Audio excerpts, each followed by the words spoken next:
एक आदमी अपने जीवन से पूरी तरह निराश एक पहाड़ी पर जाकर वहां से कूदकर आत्महत्या करने की सोचता है। गांव से दूर एक जंगल में एक ऊंची पहाड़ी पर पहुंचता है। जैसे ही वहां से कूदने वाला होता है, पास में ध्यान लगा रहा साधु ध्यान से उठकर उसे रोकता है और पूछता है कि क्या कर रहे हो? आत्महत्या करने आया आदमी नसीब का रोना रोते हुए कहता है, क्या करूं बाबा, जीवन में कोई कीमत ही नहीं रही है मेरी। कोई भी काम करता हूँ असफल हो जाता, किसी के भी पास जाता हूँ तो ठुकरा दिया जाता हूँ, किसी भी दिशा में जाता हूँ हार ही पाता हूँ।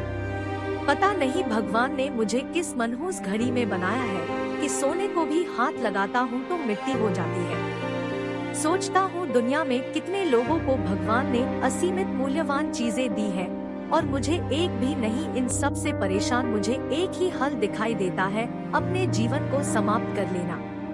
सारी बात सुनने के बाद साधु उस आदमी से कहता है, देख भाई, मैं तुझे मरने से नहीं रोकता, लेकिन हाँ, अगर तू मरने ही वाला है तो जाते जाते मेरा एक काम कर दे, मेरा फायदा हो जाएगा।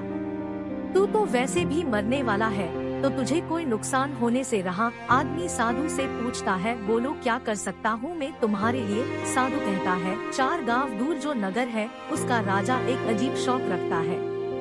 उसे अलग अलग प्राणियों के अलग अलग अंगों को इकट्ठा करने का शौक है। अब तक वह हर प्राणी का कोई ना कोई अंग अपने पास संग्रह कर चुका है, बस उसे अब इंसान के अंगों की जरूरत है। मैंने सुना है कि वह इंसान की आंखों के लिए लाख रुपया तक देने के लिए तैयार है, तो तुम मरने से पहले अगर उसे आंखें बेच दो तो मुझे लाख रुपए मिल जाएगा। आदमी बड़े आश्चर्य से साधु की तरफ देखता है और सोचता है कि कैसा लालची साधु है, मरते हुए आदमी को बचाने की तो छोड़ो, यह तो उल्टा उसकी आंखें ही बेचने के लिए कहता है। लेकिन जीवन से तंग आ चुका आदमी साधु के साथ जाने के लिए तैयार हो जाता है। 4 गांव दूर का रास्ता साधु और आदमी 3 में तय करते। 3 दिनों में उस आदमी के मन में हजारों विचार आते हैं। वो सोचता है, मैं अपने आप को कितना गरीब समझता था, लेकिन देखो आज मेरी केवल आंख के लिए लाख रुपए मिलने वाले हैं। अगर देखा जाए तो मेरे शरीर का हर एक अंग लाखों का होगा। जब वे दोनों राजा के पास पहुंचते हैं और राजा उसे देखता है तो उसे आदमी की आंखें बहुत पसंद आती है। वो कहता है, तुम्हारी आंखें बहुत सुंदर है, मैं ऐसी ही आंखें अपने संग्रह में शामिल करना चाहता था। उसकी बातें सुनकर आदमी का मन बदल जाता है और वो अपनी आंखें देने से मना कर देता है। साधु उसे समझाता है कि ऐसा मत करो, तुमने जब मरने की ठान ही ली है तो तुम्हारी आंखें भी मरेगी, तुम्हारे हाथ भी मरेंगे और तुम्हारे शरीर का हर एक अंग मर जाएगा, तो क्या ये अच्छा नहीं होगा कि जीते जी किसी का उनसे भला हो जाए? राजा भी उसे कहता है कि एक नहीं, मैं तुम्हें 10 लाख रुपए देता हूँ और साथ में मैं तुम्हारे कान और दांत भी खरीद लूंगा, बस तुम मान जाओ। आदमी गुस्सा हो जाता है और कहता है, पाप लगेगा आपको, किसी मरते हुए आदमी को बचाने के बजाय उसका फायदा उठाना चाहते हो।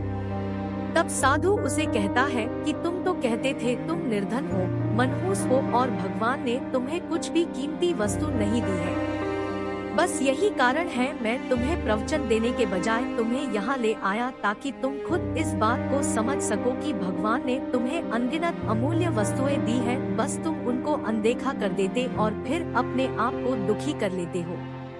अंधा व्यक्ति शिकायत करे कि भगवान तूने मुझे इंद्रधनुष क्यों नहीं दिखाया, मुझे रोशनी नहीं दी तो सही है। बहरा शिकायत करे कि मुझे नदी की खड़खड़ाहट और चिड़ियों की चहचहाहट नहीं सुनने दी तो ठीक, और बहरा अगर अपनी बात बताने के लिए रोए तो भी ठीक है, लेकिन जिसके पास सब होते हुए रोए तो वो एक तरह से भगवान का अपमान ही है।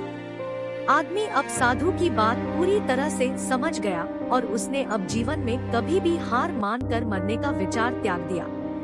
वो हर दिन मंदिर जाता और कुछ भी नहीं मांगता, बल्कि उसे भगवान ने जो कुछ दिया है उसके लिए धन्यवाद कहता और हर दिन खुशी से बिताता। दोस्तों, ऐसी कहानी सुनने के लिए हमारे चैनल को लाइक करें, शेयर करें, सब्सक्राइब करें। Thank you so much.